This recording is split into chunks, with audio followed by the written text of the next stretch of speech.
Creio que, se Deus assim permitir também, próximo domingo ele estará conosco. Tá? Glórias a Deus por isso. Quero convidar você a abrir a palavra de Deus no Evangelho de João. Você já deixa abertinho aí. Evangelho de João, capítulo 5.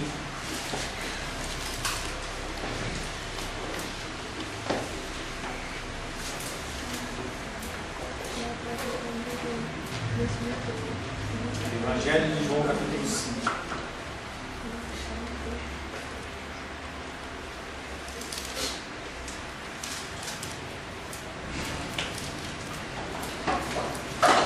Semana passada, estivemos meditando sobre o tema: o testemunho de Jesus, ele é verdadeiro.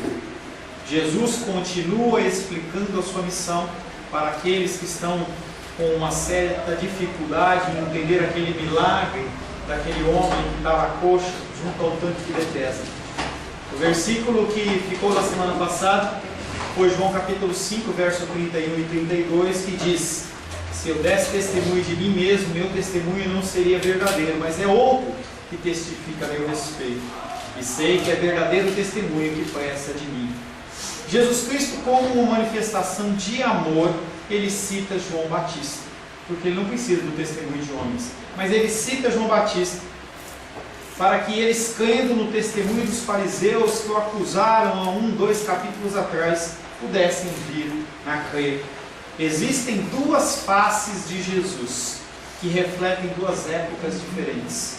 Primeiro, Jesus Cristo, nesse tempo que nós vivemos hoje, ele é nosso advogado e ele é o nosso Salvador. Você, pelo tempo em que ele não veio numa segunda vinda, enquanto você está vivo, você tem Jesus Cristo como seu Salvador e como seu advogado. Porém, após a minha morte e a sua morte, ou ao retorno de Jesus Cristo ele muda a sua face.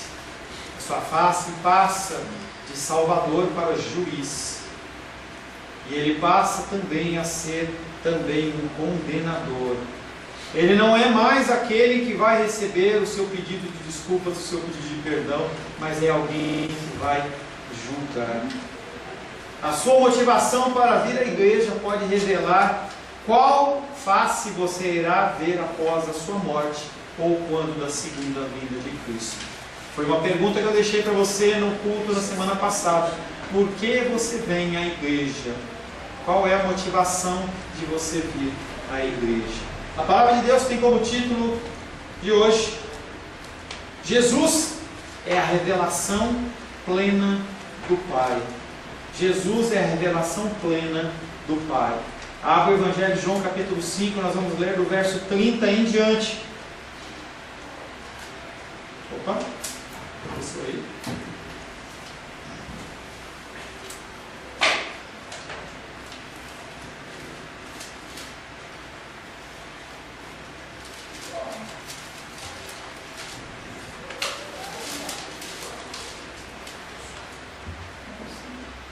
Só um minutinho que explodiu a energia.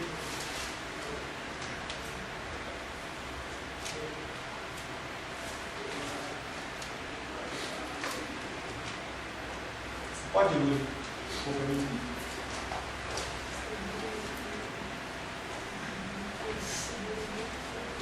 Evangelho de João capítulo 5, verso 30 em diante, diz o seguinte: eu nada posso fazer de mim mesmo, na forma porque ouço julgo. O meu juízo é justo, porque não procuro a minha própria vontade, sim a daquele que me enviou. Se eu testifico a respeito de mim mesmo, o meu testemunho não é verdadeiro. Outro é o que testemunha a meu respeito, e sei que é verdadeiro o testemunho que ele dá de mim. Mandastes mensageiros a João, e ele deu testemunho da verdade. Eu, porém, não aceito humano testemunho.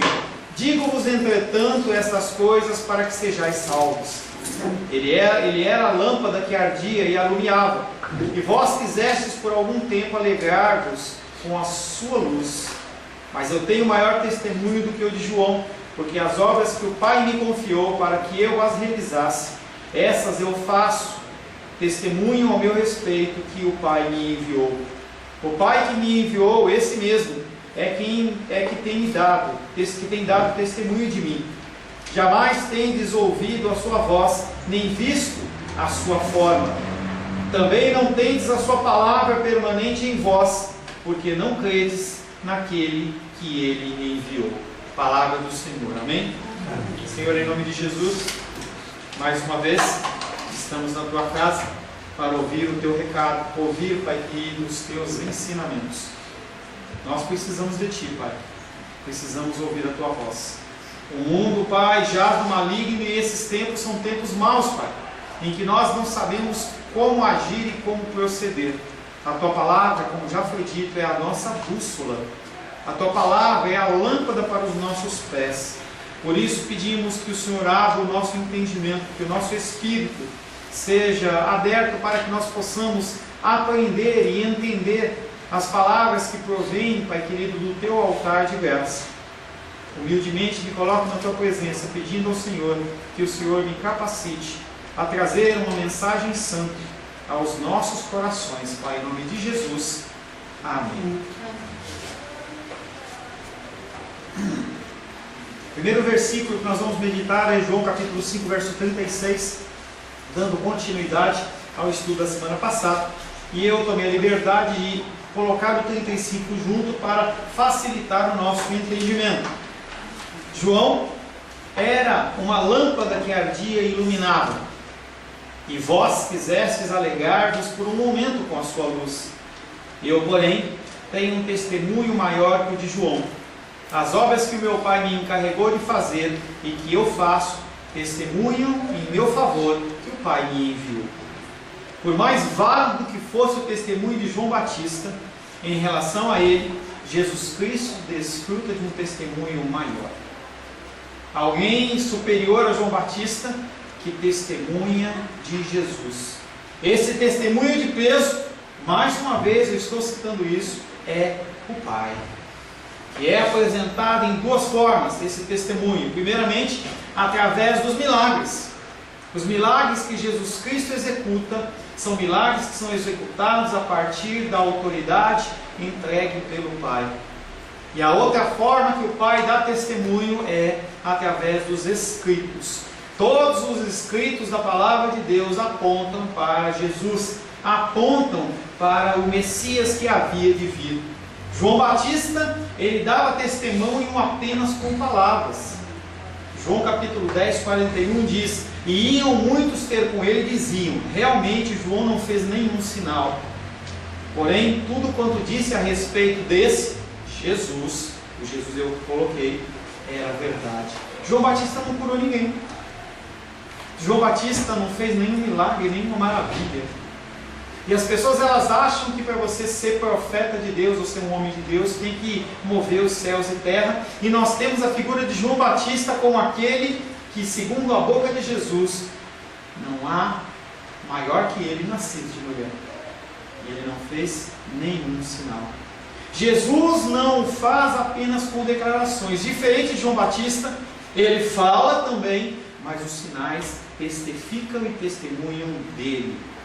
Ele faz obras. O plural obras evidencia, mais uma vez, que a cura daquele inválido na beira do tanque de Betesda não foi um fato isolado.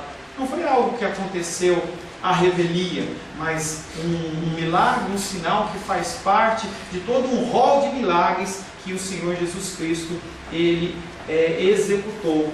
É muito mais um exemplo de Jesus, a demonstração de amor de Jesus a um povo marginalizado, ao qual os religiosos não queriam prestar atenção, incomodava. As pessoas na igreja têm dificuldade com os desigrejados, com aquelas pessoas que estão à margem da sociedade. Lembro certa vez que eu ouvi não sei se era um vídeo ou um testemunho, em que um pastor ele contratou uma companhia de teatro cristã, em que eles faziam um teatro em que um era bêbado, o outro era prostituta, o outro era homossexual, e uma série de pessoas desse tipo. E o culto começou, leu antífona, louvor, e foi entrando um, entrou o outro, e aí o diácono preocupado foi lá e ficou o pastor e falou assim: pastor, nós estamos com um problema. que foi, meu querido? As portas do inferno se abriram. Por que você está falando isso? Você não sabe a quantidade de gente perdida aí no meio da igreja. Tem prostituta, tem homossexual, tem bêbado. A gente tem que orar repreendendo essas coisas. E aí o pastor acalmou o diácono, não falou o motivo. E aí, no continuar do culto, ele assumiu o púlpito e ele convidou exatamente esses para fazer uma encenação teatral. Grande parte da igreja ficou envergonhada. Nós temos dificuldade com isso. De entrar um bêbado e sentar, ele vai incomodar, ele vai atrapalhar. Se entrar uma prostituta agora com vestes mínimas, as pessoas ficam incomodadas. Que lugar? Quem é essa pessoa que está profanando um lugar santo? É o nosso pensamento e o nosso raciocínio. Infelizmente, Jesus Cristo, ele veio para esses. Ele veio para os doentes. Ele não veio para os sãos. Ao chamar Jesus Cristo a Deus de Pai, Jesus se define como aquele que comunica sem nenhum limite a riqueza de Deus. Ele é o intermediário. Ele é aquele que reflete a face de Deus através do amor. Todo aquele que reconhecer que Deus é Pai, terá que reconhecer Jesus Cristo como o autor das obras e também como Filho e Deus. Que como as do Pai comunicam a vida ao homem, uma coisa é ligada à outra. Você não pode acreditar em Deus e não reverenciar Jesus. Estava dando aula na quinta-feira sobre Jesus histórico e uma pessoa estava questionando, perguntando a dificuldade que ele tem em relação a ver Deus como Deus e Jesus como Deus. E ele abriu o coração dele e falou assim: eu não consigo entender, porque fala que entregou e ele fala que é Deus, como é que é isso? E eu estava falando rapidamente com ele, mas não é um tema simples da gente se explanar. E eu falei para ele que eu vou dar alguma literatura para ele, mas na verdade Jesus Cristo, ele é Deus. E nós temos que reconhecê-lo como Deus. No livro de Isaías são apresentadas que obras esse Messias havia de fazer. Aqueles homens que estavam questionando Jesus Cristo haviam lido já Isaías e conheciam os textos, mas eles não se apegavam, não entendiam. É como se você tiver um conhecimento em você e você não consegue aplicar ele. E Jesus Cristo, ele faz um breve resumo numa situação tal em que João Batista, aquele mesmo que o batizou, aquele mesmo que testificou dele, aquele mesmo que falou que ele era o Cordeiro de Deus que tira o pecado do mundo, já na prisão, ele tem dúvida, uma dúvida normal, em que nós, eu e você, temos quando nós estamos passando por lutas e dificuldades. Em que João Batista fala para os seus discípulos, fala assim: olha, eu estou aqui preso, vão lá falar com esse homem para ver se é ele mesmo ou se tem outro para vir. João Batista. E aí Jesus Cristo se apresenta a eles e responde a eles uma compilação de versículos de Isaías que falam das coisas que o Messias deveria fazer. Mateus capítulo 11, verso 4, 5 e 6. E Jesus respondendo disse-lhes: ide anunciar a João o que estáis ouvindo e vendo.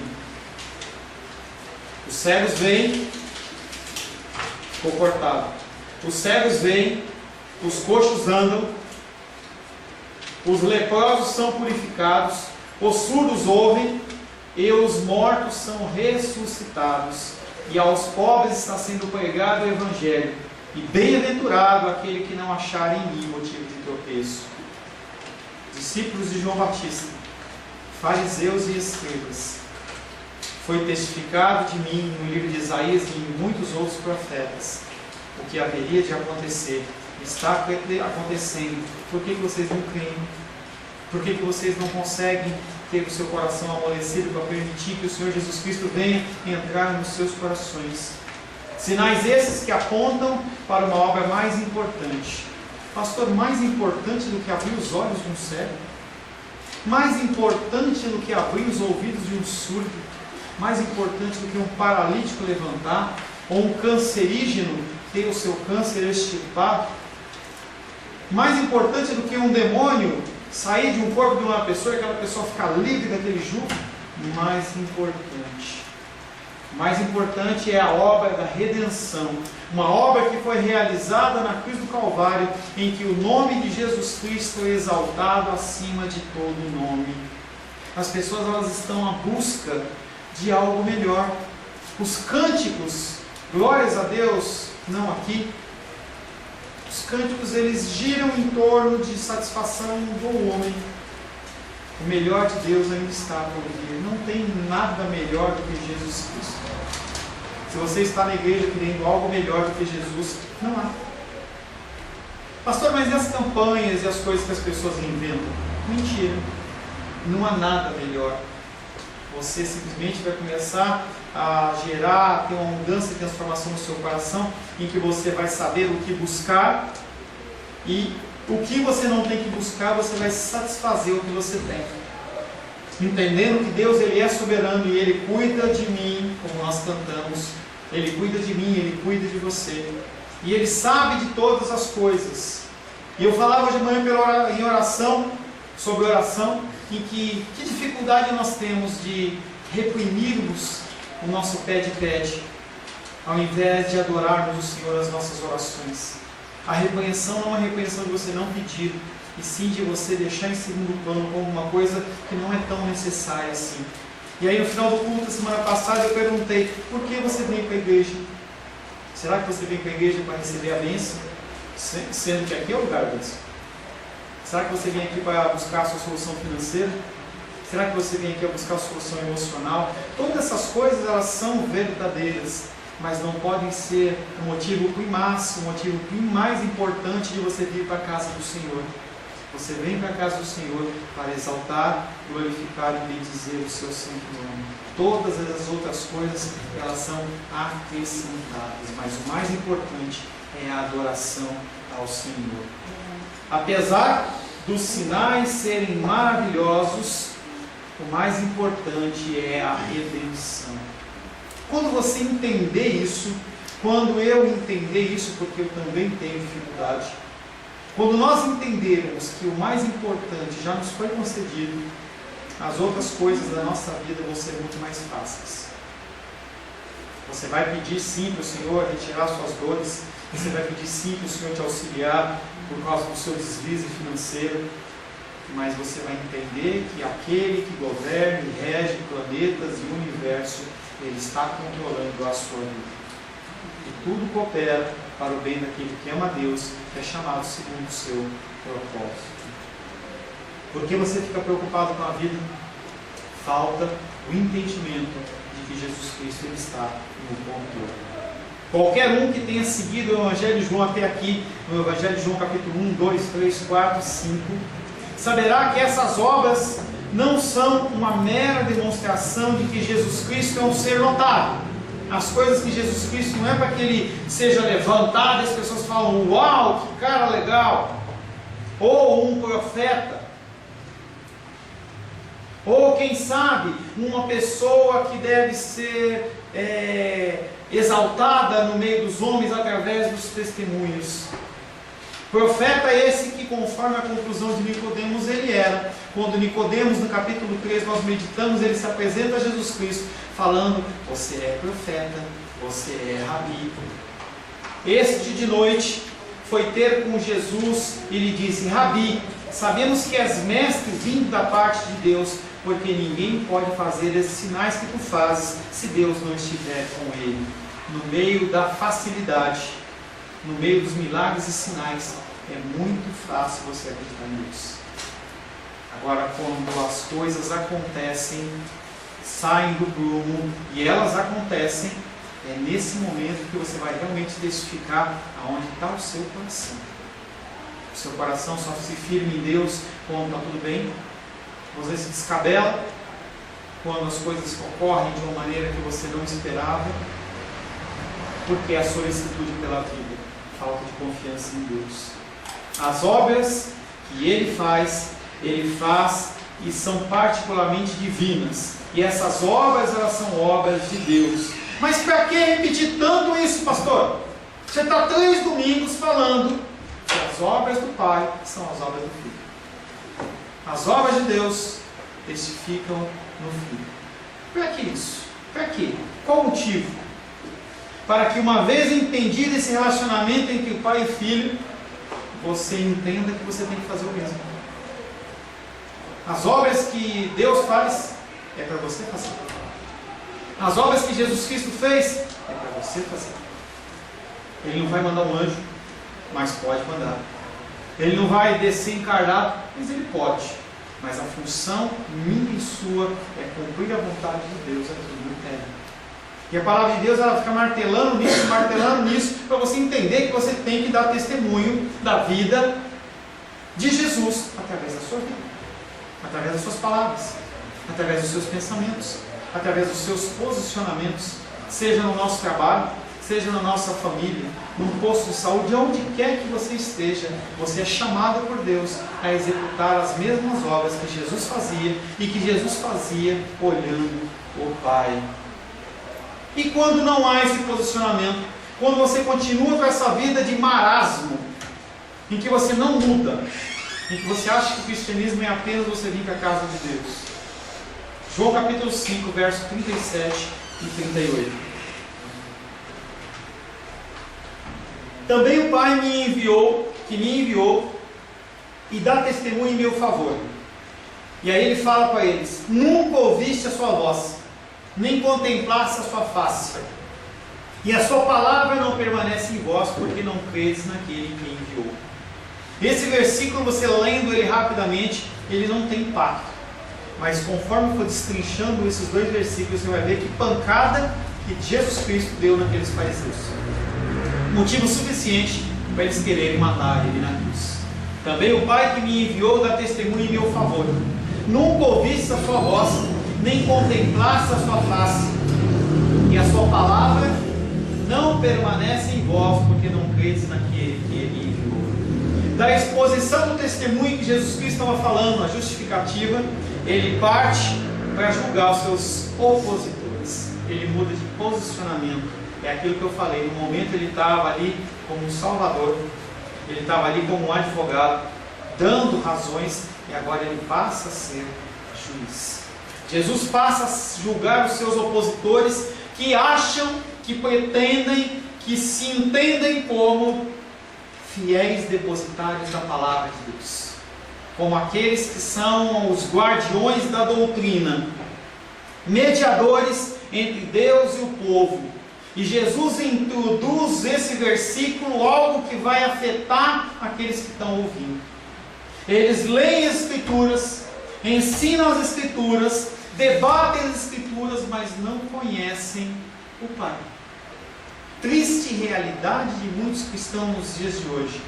Já leram a Bíblia muito, participam de culto, têm ministério e tudo mais, pastores, líderes, e eles não conhecem o Pai. Vivem uma vida com a água nos tornozelos, bem ralinha, o mínimo necessário para apenas continuar vivendo, mais nada que isso.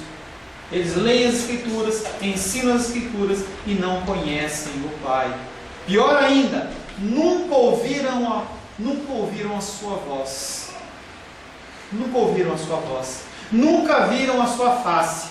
E a palavra que eles declaram, a palavra que eles proclamam, não faz parte da vida deles.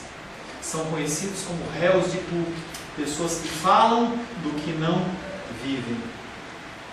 Jó 42, versos 5 e 6 diz: eu te conhecia só de ouvir, mas agora os meus olhos te veem. Por isso me abomino e me arrependo no pó e na cinza. Jó, ele é apresentado no início do livro como um homem temente a Deus, e aí no decorrer ele começa a ser provado por uma série de situações, e chega um momento que ele começa a blasfemar, ele começa a falar contra.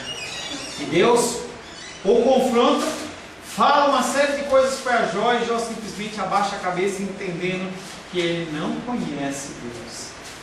Deus não é o cara lá de cima, não é o brother, não é o chegado, não é humano, mas Ele é o Criador de todas as coisas. Nós temos a liberdade de chegar a Ele através de Jesus Cristo, mas isso não te dá direito de você agir com libertinagem com Ele, fazendo o que você quer. Os olhos daqueles homens estão tampados como se um véu os cobrisse. Talvez uma situação semelhante à minha vida antes de conhecer a Cristo e a sua vida. Nós andávamos como se estivesse com os olhos tampados. As pessoas falavam e a gente não ouvia. As coisas eram patentes aos nossos olhos e nós não enxergávamos. Coisa semelhante que o apóstolo Paulo identificou lá em Corinto. 2 Coríntios capítulo 3, verso 14. Mas os sentidos deles se embotaram, pois até o dia de hoje, quando fazem a leitura da antiga aliança, o mesmo véu permanece, não lhes sendo revelado que em Cristo ele já foi removido. Nós vivemos uma outra condição. A partir do momento em que você confessou Jesus Cristo como Senhor e Salvador, a tua vida mudou, ela foi transformada. É algo que eu tenho falado bastante na dominical. Você não caça a sua salvação. Você, porque é salvo, você age, é diferente. E aí quando você vive num meio menos ortodoxo, parece que você está todo o tempo caçando a sua salvação. Se eu comer uma coisa a mais e Jesus Cristo voltar, eu vou para o inferno. E você fica naquela caça, naquele desespero. Você sempre tem que fazer alguma coisa. Não existe isso. Porque você é salvo, você age como você age. Porque você é salvo, você tem que dar provas da sua salvação e frutos da tua salvação. Quando Paulo testifica para mim do que ele está realizando lá com o senhorzinho, com o casal, me alegro porque eu sei que ele é salvo. Uma coisa como essa não parte de uma pessoa que não é salva. Não parte, porque a pessoa ela quer simplesmente agir em detrimento da sua vontade e dos seus desejos, sem nenhum desejo de ajudar os outros. Quando nós nos colocamos a campo para ajudar as pessoas, com pessoas que não podem fazer nada por nós, é um sinal de que você é salvo, que o melhor de Deus chegou na sua vida. Não há algo melhor, Ele já chegou na sua vida. Os olhos estão tampados, os ouvidos estão fechados, eles não puderam nem ouvir a voz de Deus quando Jesus Cristo foi batizado. João 3,17 diz: e uma voz dos céus que dizia: este é o meu Filho amado, em quem me comprazo. Eu queria estar naquela cena. Deve ter sido uma das cenas mais lindas do Novo Testamento, em que Jesus Cristo se apresenta, João Batista reconhece ele, há um pequeno diálogo, ele se coloca à disposição de João Batista para ser batizado, os céus se abrem, aquela voz vem e fala: este é o meu Filho amado, que eu tenho prazer. As pessoas ouviram. Não foi algo espiritual apenas, não foi algo em que um ou outro viu, não, todo mundo daquela região ali que estava naquele lugar ouviu, e não foi uma vozinha, foi uma vozona, porque a voz de Deus é como a voz de um trovão. Eles ouviram, mas aqueles homens não ouviram, porque os seus ouvidos espirituais estavam fechados. E mais, se quiserem ouvir e ver o Pai, devem atentar para Ele, Jesus, e a sua palavra. O Pai testifica do Filho e o Filho também testifica do Pai. Vocês nunca ouviram a sua voz. Agora nós vamos destrinchar qual o impacto daquilo que Jesus falou para aqueles homens. Vocês nunca ouviram a sua voz. Diferente de Moisés, que ouviu a voz de Deus, em Êxodo 33:11 diz: falava o Senhor a Moisés face a face, como qualquer fala ao seu amigo. Então voltava Moisés para o arraial, porém o moço Josué, seu servidor, filho de Num, não se apartava da tenda. Você já imaginou? Você tem um relacionamento com Deus tal em que você fala e Ele ouve? Ou melhor, Ele fala e você ouve? Como eu falo com você? Era o que acontecia com Moisés. E Jesus Cristo fala para aqueles homens: vocês se dizem seguidores de Moisés, mas você não ouve a voz de Deus. Jesus literalmente diz a eles: vocês não são seguidores de Moisés. Na verdade, Moisés ele se transforma em um acusador deles. Se eles tivessem realmente crido em Moisés, eles acreditavam em Jesus. Não conseguem ouvir a voz de Deus. Vocês não ouviram a sua voz, agora vocês também não contemplaram a sua face. Diferente de Moisés, que pôde ver a bondade de Deus, Êxodo 33, verso 22 e 23, que diz: quando passar a minha glória, eu te porei numa fenda da penha ou da rocha, e com a mão te cobrirei, até que eu tenha passado. Depois eu tirando eu a mão, tu me verás pelas costas, mas a minha face não se verá. Moisés pediu para ver a face de Deus, mas ninguém consegue ver a face de Deus. E aqueles homens, além de não ver a face de Deus, não viram nada, porque eles não conseguem testificar através das suas ações. Jesus Cristo fala para eles: vocês, além de não serem seguidores de Moisés, vocês não são nem israelitas, porque vocês não creem nas palavras que Moisés ensinou. Vocês não ouviram a sua voz, vocês não contemplaram a sua face. Pior de tudo, vocês não têm a palavra de Deus em vocês. Diferente do salmista, Salmo 119, 10 e 11 diz: de todo o coração te busquei, não me deixes fugir aos teus mandamentos. Guardo no meu coração as tuas palavras, para não pecar contra ti. A grande dificuldade, o grande trabalho do cristão, manter as palavras dentro do coração, para que nós não pequemos contra o Senhor. E ele está lutando para manter as palavras do salmista, porque ele sabe que o Senhor é bom e a sua misericórdia dura para sempre. Jesus os exorta, como ao salmista, guardar a palavra de Deus no seu coração, meditando nela, aprendendo com ela e não pecando contra Deus. Entendendo que a bênção divina em suas vidas era totalmente da habitação dessa palavra neles. A bênção do Senhor, o privilégio do Senhor, a graça do Senhor só vai sobre a sua vida quando a palavra dele habita no seu coração. O Senhor, ele não atende a religiosos. Pessoas querem estabelecer procedimentos, querem estabelecer normas, mas na verdade a única coisa que nós temos que ter é a palavra de Deus no nosso coração. Mas como você vai ter a palavra de Deus no coração se você não lê a palavra de Deus? Você se alimenta apenas com esse texto que nós lemos aqui no domingo.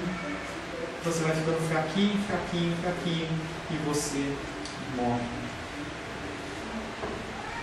Essa tripla condenação revela que os oponentes de Jesus não tinham realmente captado a importância da revelação do Antigo Testamento. Hebreus capítulo 1, verso 1 diz: havendo Deus outrora falado muitas vezes, de muitas maneiras aos pais pelos profetas, eles não entenderam o recado de todos os homens de Deus, inclusive dos profetas. Mas tudo isso tinha sido uma antecipação à revelação suprema, à revelação do Filho de Deus. Hebreus 1, 2. Nesses últimos dias nos falou pelo Filho, a quem constituiu o herdeiro de todas as coisas, pela qual também fez o universo. Jesus é o cumprimento cabal de toda a revelação do Antigo Testamento. Como um funil, o resultado é Jesus. Pessoas, elas se fixam em bênçãos, se fixam em procedimentos, em uma série de coisas, mas não tem Jesus Cristo como aquele que muda e transforma as suas vidas. Deixar de crer em Jesus é, portanto, uma forte evidência de que, apesar de todo o conhecimento teórico, a revelação não foi absorvida. Você pode conhecer a Bíblia de Gênesis a Apocalipse. Eu conheci um pastor certa vez em que ele sabia a Bíblia de cabeça, de Gênesis a Apocalipse. Não sei como, mas ele sabia. E aí, nas visitas que a gente fazia, a gente tinha um tempo que a gente brincava com ele, e a gente falava assim para ele: Naum, capítulo 5, verso 7. Ele, nem sei se não tem 5 capítulos.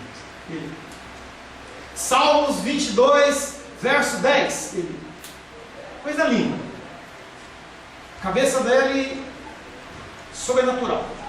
Mas se a pessoa tem todo esse conhecimento e não tem o amor de Deus, o apóstolo Paulo fala: se você tem, faz tudo.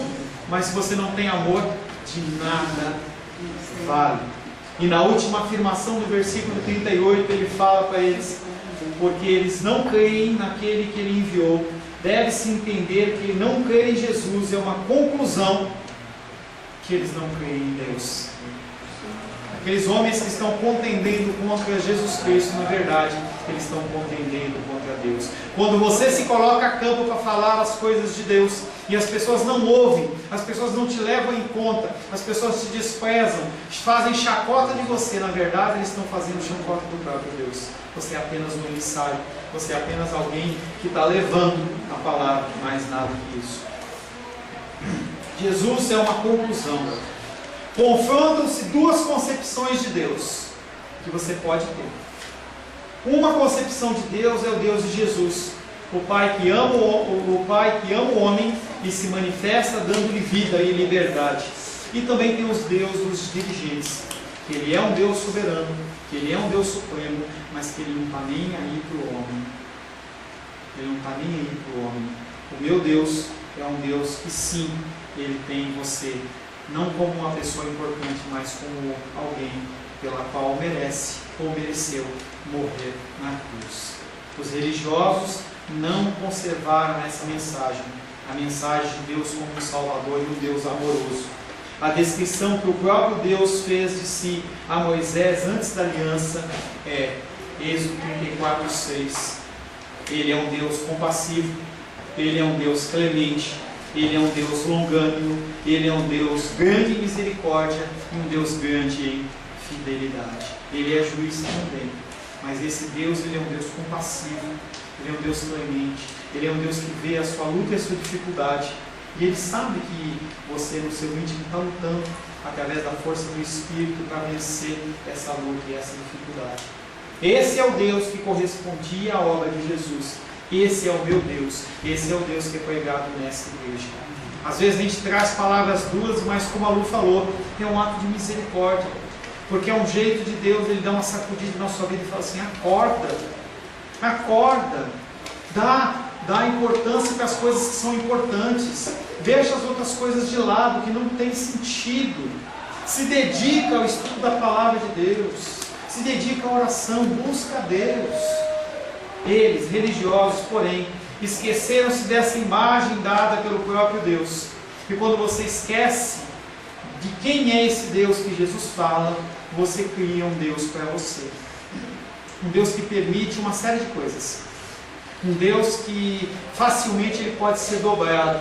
Falava hoje pela manhã de uma frase de um pastor conhecido no meio evangélico, em que ele falava: as mãos de Deus controlam todas as coisas, mas as mãos de Deus são controladas pelas nossas orações.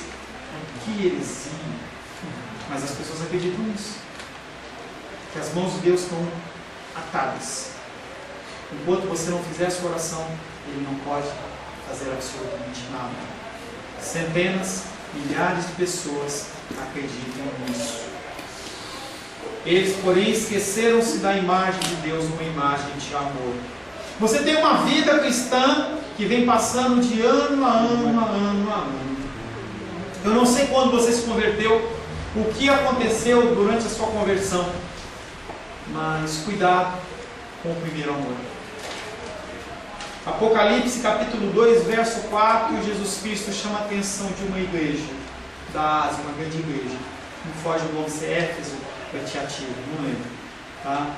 E ele fala assim para aqueles homens: olha, eu vejo que vocês vão para a igreja, eu vejo que vocês fazem ação social, eu vejo que vocês fazem o louvor, eu vejo que vocês chegam na hora do culto, eu vejo todas essas coisas, mas eu tenho uma coisa contra vocês: vocês esqueceram o primeiro amor. Mas tem uma chance, volta lá atrás, vai lá atrás, vê onde você caiu e se conserta. É por isso que você tem que ter um tempo de arrependimento diário, em que você coloca na presença do Senhor todas as coisas que você fez, para você se arrepender e então teu coraçãozinho não ficar cauterizado. Apocalipse capítulo 2, verso 4. Tenho, porém, quanto a ti que abandonaste o teu primeiro amor. Semana passada eu perguntei para você: por que você vem para a igreja? Quem não ouviu fica com mais essa pergunta: por que você vem para a igreja? Hoje eu pergunto para você: como está o seu primeiro amor? Primeiro amor que ele é externado através do que você fala, através dos seus pensamentos e através das suas obras. Como está o seu primeiro amor? Feche seus olhos.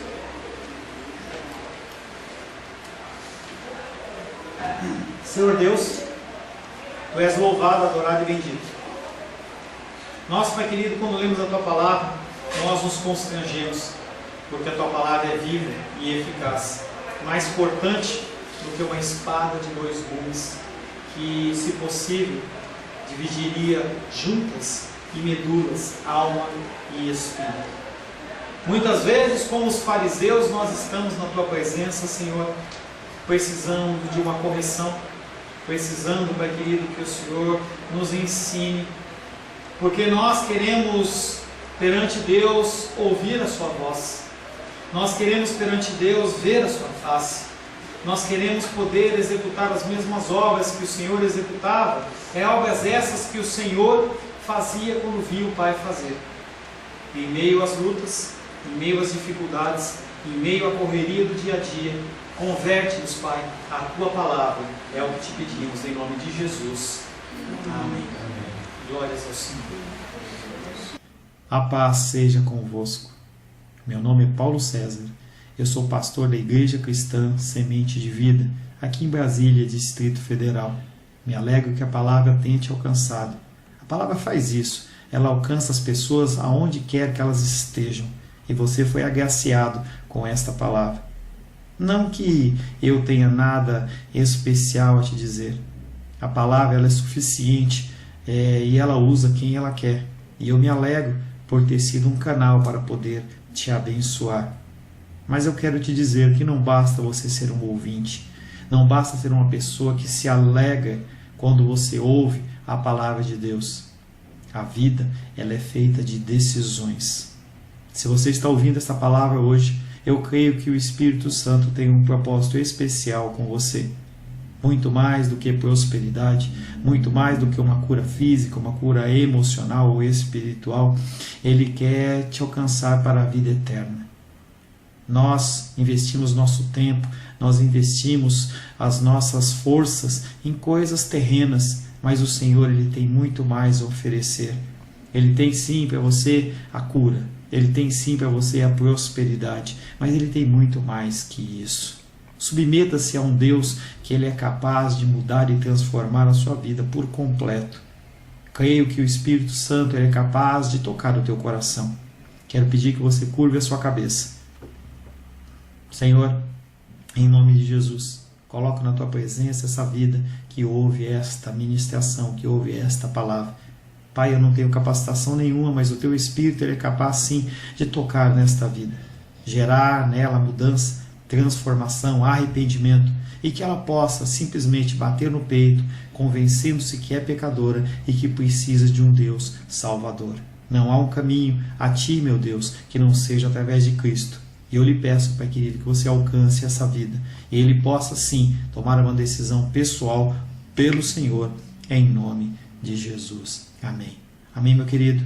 Amém, minha querida. Fico contente que você esteja ouvindo essa ministração até o fim. E peço que você não se limite a ouvir os cultos pela internet. Você procure perto da sua casa uma igreja, um lugar que proclame a palavra do Senhor. Eu oro para que o Espírito Santo te direcione nessa busca, porque muita coisa tem sido oferecida que não é o Evangelho. Eu abençoo a sua vida em nome de Jesus. Amém.